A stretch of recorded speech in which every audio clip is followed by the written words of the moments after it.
નમસ્કાર દર્શક મિત્રો, ધ લોકસત્તા શોમાં આપનું સ્વાગત છે।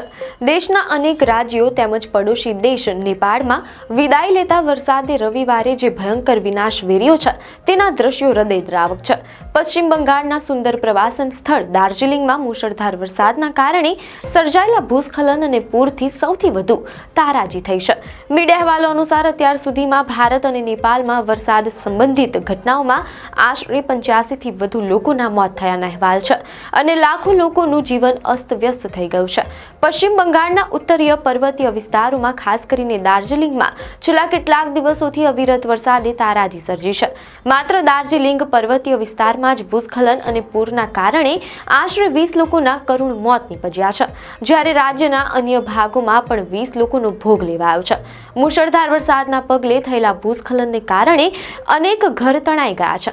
મિરિક અને કુર્સિયોગને જોડતો મહત્વપૂર્ણ લોખંડનો ધુધિયા આયરન પુલ તૂટી પડ્યો છે। રસ્તાઓને ભારે નુકસાન થતા અંતરિયાળ ગામોનો સંપર્ક તૂટી ગયો છે। National disaster response force NDRF અને જિલ્લા સરકારની ટીમોએ યુદ્ધના ધોરણે બચાવ કાર્ય શરૂ કર્યું છે। હવામાન વિભાગે દાર્જિલિંગ, કૂચ બિહાર, કાલિપોંગ, જલપાઈગુડી અને અલીપુર દ્વાર સહિતના વિસ્તારોમાં રેડ એલર્ટ જાહેર કર્યું છે। મીડિયા અહેવાલો અનુસાર મુખ્યમંત્રી મમતા બેનર્જીએ પીડિતો માટે વળતરની જાહેરાત કરી છે અને તેઓ પોતે ઉત્તર બંગાળનો પ્રવાસ કરશે તથા ઇમરજન્સી બેઠક કરશે। તેમણે જણાવ્યું કે 12 કલાકમાં જ 300 મિલીમીટરથી વધુ વરસાદ પડતા 7 જગ્યાએ પૂર અને ભૂસ્ખલન થયું છે। હજારો પ્રવાસીઓ દાર્જિલિંગ અને આજુબાજુના પ્રવાસન સ્થળોએ ફસાયેલા હોવાના અહેવાલો છે, જેમને જ્યાં હોય ત્યાં જ રહેવા મમતા બેનર્જીએ અપીલ કરી છે અને સરકાર તેમને સુરક્ષિત બહાર કાઢવા કાર્યવાહી કરી રહી છે। દાર્જિલિંગમાં કુદરતી આપત્તિ વચ્ચે પશ્ચિમ બંગાળમાં હવે પૂરનું જોખમ પણ તોડાઈ રહ્યું છે।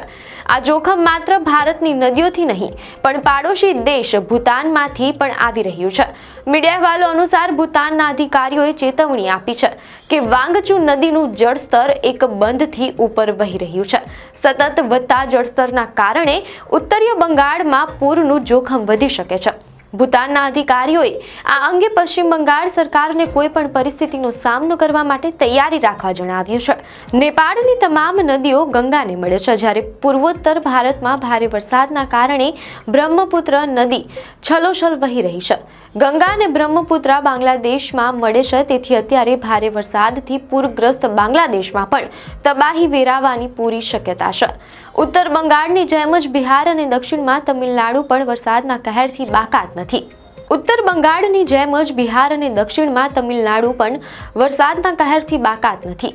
બિહારમાં મુશળધાર વરસાદે રોહતાસ જિલ્લામાં ભારે તારાજી સર્જી છે।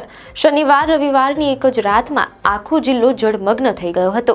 કાચા મકાનો તૂટી પડ્યા હતા। બિહારમાં વરસાદ સંબંધિત ઘટનાઓ અને વીજળી પડવાના કારણે આશરે 10 લોકોના મોત થયા હતા અને 13ને ઈજા પહોંચી હતી।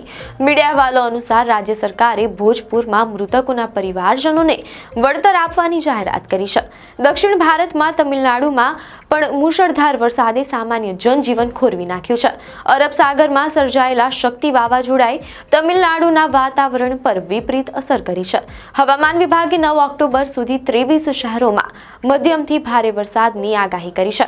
પાડોશી દેશ નેપાળમાં પણ છેલ્લા કેટલાક દિવસોથી આવી રહેલી અવિરત વર્ષાએ રૌદ્ર રૂપ લીધું છે, જ્યાં અત્યાર સુધીમાં આશરે 55 લોકોનો ભોગ લેવાયો છે અને મૃત્યુઆંક સતત વધી રહ્યો છે। નેપાળના 7 પ્રાંતો તરબોળ થયા છે। બાગમતી, હનુમંતે, મનોહરા સહિતની નદીઓ બે કાંઠે ધમધમી રહી છે અને માર્ગો નદીઓમાં ફેરવાઈ ગયા છે। જમીન ધસી પડવાના કારણે અનેક સ્થળોએ બચાવ કાર્યમાં અવરોધ ઊભો થઈ રહ્યો છે। ભારત સરકાર એક તરફ દેશમાં વિનાશમાં મદદ પહોંચાડવામાં વ્યસ્ત છે, છતાં નેપાળને તમામ શક્ય સહાય પહોંચાડવાની ખાતરી આપી છે। દેશમાં સર્જાયેલી આ કુદરતી આપત્તિ પર પ્રધાનમંત્રી નરેન્દ્ર મોદીએ દુઃખ વ્યક્ત કર્યું છે અને અસરગ્રસ્તોને કેન્દ્ર સરકાર તરફથી શક્ય તમામ મદદની ખાતરી આપી છે। વડાપ્રધાન મોદીએ દાર્જિલિંગમાં પુલ દુર્ઘટના અને જાનહાનિના સમાચારથી અત્યંત દુઃખી હોવાનું જણાવ્યું। તેમણે કહ્યું કે દાર્જિલિંગ અને આજુબાજુના વિસ્તારો પર ચાંપતી નજર રાખવામાં આવી રહી છે અને અસરગ્રસ્તોને મદદ કરવા માટે કેન્દ્ર સરકાર કટિબદ્ધ છે। ભારત અને નેપાળમાં આવેલા આ કુદરતી સંકટે ફરી એકવાર પુરવાર કર્યું છે કે જ્યારે પ્રકૃતિ પોતાનું રૌદ્ર રૂપ ધારણ કરે છે ત્યારે માનવ સંસાધનો ઓછા પડે છે। દાર્જિલિંગથી લઈને બિહાર અને નેપાળ સુધી સરકારી એજન્સીઓ, NDRF અને સ્થાનિક તંત્રો યુદ્ધના ધોરણે બચાવ કાર્યમાં લાગેલા છે. આ આફતમાંથી બહાર નીકળવા માટે કેન્દ્ર, રાજ્ય અને પડોશી દેશો વચ્ચે સંકલન અને સહયોગ જ એકમાત્ર રસ્તો છે. આપને માહિતી સારી લાગી હોય તો વિડીયોને લાઇક અને શેર કરજો, ચેનલને સબસ્ક્રાઇબ કરજો.